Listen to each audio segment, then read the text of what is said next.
2019, I made a very specific prediction about what was going to happen with advertising in our industry, right? I said that at the time, the financial services world, which was spending, I think, roughly around $17 billion on digital marketing, but spent $42 billion total, was going to move an increasing amount of ad spend into digital. And that would dramatically change kind of our customer acquisition landscape.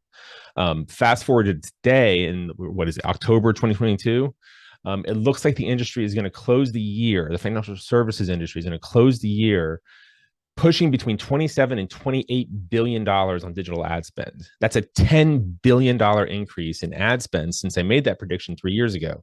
So $10 billion has come into various investor channels and finance advertising channels in 36 months, right? The change is so big that financial services is now the largest industry by advertiser in the world, online, anywhere. There is no industry, even consumer spending doesn't spend as much now as financial services. That's a crazy idea that financial services is the biggest spender, and our click costs across financial services is higher by far than anyone else in any other industry. And the click to conversion rates, if you look at the research, are actually some of the lowest. Like, other industries might have 5.5% click to conversion rates, and like financial services broadly has like 1.3 to 1.7 or something.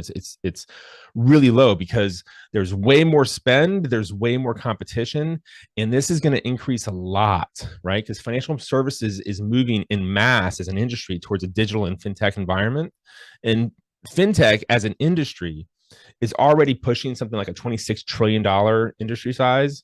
And because they're digital, right? They're fintechs, digital media and digital ads are kind of a standard part of doing business. And if you look at this from like a traditional advertising standpoint, your average scaled company in a non-digital environment would like kind of in a consumer industry would spend something like 7 to 8% of the revenue on advertising.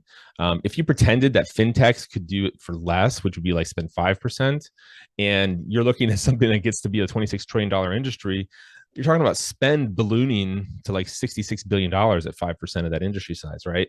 But like the reality is the industry itself, like the financial services industry, the digital side of it is continuing to grow and transform. And so if you're right, the reason I'm saying this, the reason I'm pointing this out is not just because of what the impacts that it has on publishers and trader educators. It's kind of more broadly that if you're an entrepreneur or marketer in financial, in any part of financial, including these trader education and FinPub, like you can't ignore how big of an opportunity financial media spend and the growth of financial media spend is right now. Because like the truth is like a digital company is going to spend more of their revenue on advertising than non-digital companies. And like we've seen this, like big companies that have like during their growth phases have spent as much as 50,000 or 50% of their revenue on ads, right? So they'll spend way more than that 5% or 7%. And so the total number of dollars that's going to flood into all aspects of digital marketing, which includes advertising, but also digital content production, like social, everything is going to be like one of the biggest like money flows out there on the internet for the next 5 to 7 years, I think. Like if you look at what the fintech world itself has raised in the last 5 years, it's something like $224 billion, which is, a huge amount of money, and a huge amount of that, because these are startups and is going to be going to digital advertising and media. That spend, it's already dwarfing by far. Like there's no comparison between the money that's spent in fintech, the money that's spent in more broad financial services niches in consumer finance than what FinPub spends as a whole. I mean, we've basically seen like in the last 36 months, $10 billion come in. And like to put that into perspective from a FinPub world, like imagine if Agora at its height when it was doing like $1.2 million, $1.3 million had taken 100% of its revenue and they didn't pay payroll, didn't pay rent, didn't pay for taxes, nothing. They just took all of it and put it into digital advertising, and then realize that we've had so much money that it'd be like 10 Agoras doing that at once in a 36-month period. Like that's the increase year over year that's been happening in terms of digital financial advertising spend, and that is continuing. It's growing. It's going to get bigger, right? And so kind of like this is going to be a tailwind that's going to help anybody who sells media, and it's going to be a headwind that continues to kind of like hamper and harm people who are buying media. You're going to have to be a more effective media buyer. You're going to have higher LTVs. Like this is a structural kind of change in the way that digital advertising works. And you throw this on top of all the other things that are happening in digital advertising, from like, you know, the Apple Facebook war that's lowering transparency and making targeting harder, to like just all the different things that are happening there, which is a big conversation to have. And you realize that like this is a one of the most important things that's happening for anybody who is a marketer or an entrepreneur in financial, in FinPub or any other part of financial, right? And so like from a kind of a bottom line thing here, the reason I want to talk about this real quick is like, if you're a marketer or entrepreneur right now working in this space, like you need to realize a couple of things. One is that selling media is going to be one of the growing hotspots for all you over the next 5 to 7 years. Like selling media in the space, but selling media outside the space is going to continue to be one of the hottest spots anywhere, because there's just so much money flooding in there, right? So it's kind of like a picks and shovels play, right? Like it's a gold rush. It's going to be a gold rush here for a little while, even though we've had like this dip in ad spend during like hard times. Like whenever that things get good, you're going to see the money is going to flow first and largest through these financial services sectors. So that, I mean, that doesn't mean you should abandon FinPub clients. Like there's going to be actually a multiplier effect for those of you who stay plugged into FinPub. Like that kind of deserves its own conversation, which I'm going to do. I'm basically going to be doing a video series here on what I think of these major kind of transformations that are happening, but trying to bring it down into this practical thing that you can do, right?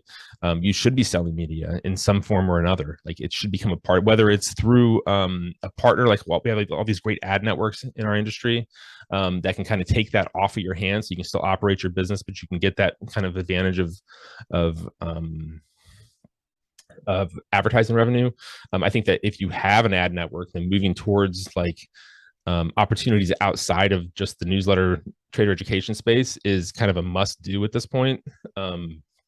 I think that there's a lot of specific subsectors that are going to be really interesting to work with, right? Obviously, like SaaS, you know, fintech companies, there's a ton of money there, and a lot of that money that gets raised goes towards marketing, right? It's audience building. The two things they spend money on are building their teams and building their audience. And so the other one is like wealth management, which is another thing that you don't really think too much about, maybe from our space, but wealth management is a financial industry that's been in transformation as well. And all of those functions that I've been talking about for the last couple of years, about how business development functions and marketing functions they're all going online. They're all going to media models. They're all going to advertising models. And I looked at some of the numbers, and like there's the average wealth managers, there's a range of spend, right? That whatever the revenue is, it's between 1% and 4% usually of revenue. And the top producers, the elite people, spend about 4%, right? They spend more money on advertising, which is not a shocker, right? Like in most industries, the people who are kind of the best producers in that industry advertise more. And so that means, like, you know, you got a guy making $1 million a month, he's spending 40K on advertising per year, which from a media seller's perspective doesn't seem that great until you realize that there's tons of guys who are in the billions, multiple billions, and they're relatively small on a scale basis of the size of their business. They have a few billion under management, and they're spending a lot of money then annually on advertising media. So that's another area that's really interesting. The investors relations space we've talked about a lot in the past. A lot of you guys know about it to some degree.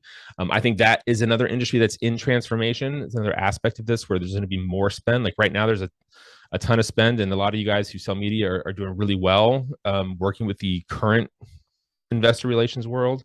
I think that world is actually going to completely transform and grow dramatically. That's going to need a much bigger conversation to have, but That's another sector where selling media is going to be good, both on the public and private side. We're seeing this in fund managers and asset managers too, right? Like they're starting to spend more, and they're going to need to spend more, not just on advertising directly, but actually building media assets. Banks and consumer spending, right? Loans and credit cards are, of course, like a huge, huge chunk of spending. And so it's not directly competitive with the things that we have here. But the thing that's most interesting to me about this is that the value of your audience, which we've talked about some, but I really want to nail this down. I'm going to do another video here real quick that talks about this. Is that there's this concept that I have of fractionalized acquisition, and how you as publishers and as media companies can actually build a lot of additive revenue. You can add multiple revenue streams from the same existing audience. So this is part of a new series that I'm doing around content and capital. The content and capital kind of conversations that I'm having here are about these, not just these transformations, but how we're moving into a media first financial services environment. This is a very fundamental idea that I think we need to really drill down on. And so I'm going to be spending a lot of time talking about that. So make sure that you subscribe to this, to Content and Capital here. I'm moving all these kind of conversations about these non-newsletter, non-subscription sales, marketing kind of stuff into Content and Capital. This is the brand that I'm building, where I'm going to be just talking about these things, and we're going to bring lots of people in. We're going to have a lot of real practical advice on how to start to capture some of this value, how to monetize your business in ways that are different than simply just selling subscriptions. So make sure you subscribe. All right. Take care. Bye.